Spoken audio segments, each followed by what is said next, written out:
Today's patio chat is being brought to you locally by Westridge Furniture in Delphus. See it all at your finer outdoor furniture store.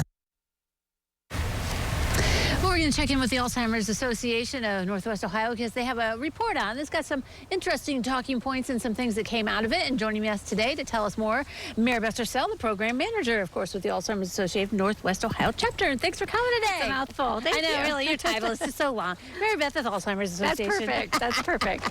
All right. So this is quite the report. I mean, there's a lot to it. It's in depth. It focuses on Ohio and nationwide and things like that. But what kind of... First of all, why do you think this report was so important for everyone to compile it together and get the word out? So they do this every year. They come out with, new statistics and they it's really interesting to see what they come out with because it's like the latest things. Like for the first time, we've reached like over 7 million people have Alzheimer's in the United States. Okay. Like 7.2 million have Alzheimer's.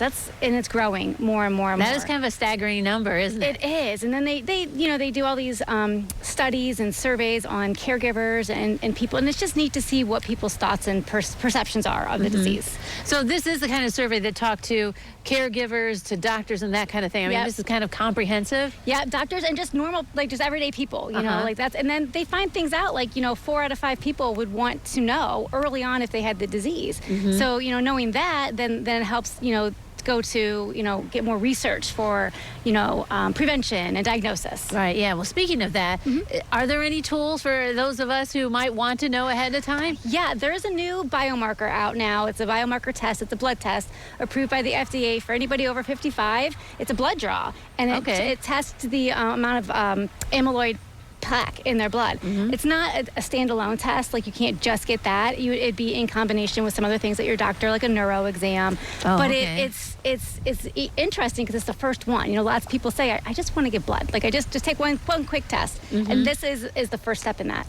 Well, many times you're like, I have family members who, have Alzheimer's or dementia, and so I kind of want to know. Yep. Do you think is that enough to be able to get that blood test, or does it depend on doctors and healthcare industry too, right? Probably both. I mean, I think you have to be showing maybe some symptoms of some cognitive decline, but who knows? I think it's advancing so much and so rapidly, and another thing that came out of the study is that people believe there's going to be a cure, and I believe someday there's going to be a cure as well. Maybe not in my lifetime, but someday. Right, yeah, we want that cure to be fast. Yes, I know. And, that does mean research and funding and things like that. I mean, we hear about all kinds of funding cuts and things. So does that kind of make it more important to, help out with Walk to End Alzheimer's and the things that are being done locally even? Yes, exactly, because the Walk to End Alzheimer, the Alzheimer's Association is the largest non-government funding of research. So a lot of the money from Walk goes to research. A lot of it comes back into the community as well, but the majority goes into research. And how else are we going to find the cures and the treatments if we don't do the research? Right, yeah, exactly. And,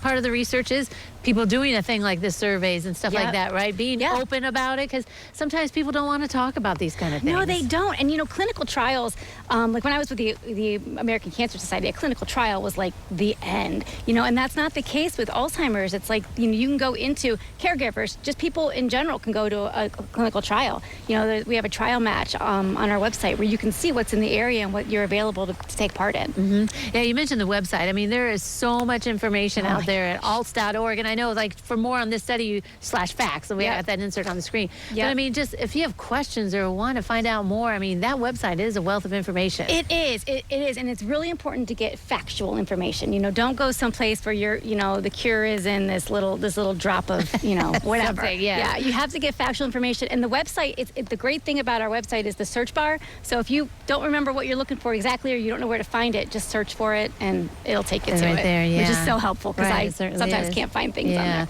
So, I guess the key points from the study is things are happening, things are moving along, and, you got to keep going.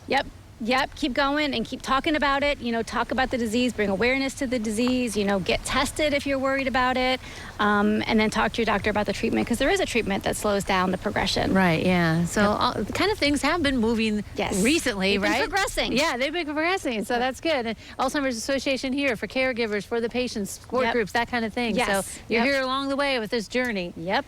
No one should go through this journey alone. All right, very good. Well, Marybeth, thanks for joining us today. Thank you. All right, don't go away. We'll take a look at the weather forecast next.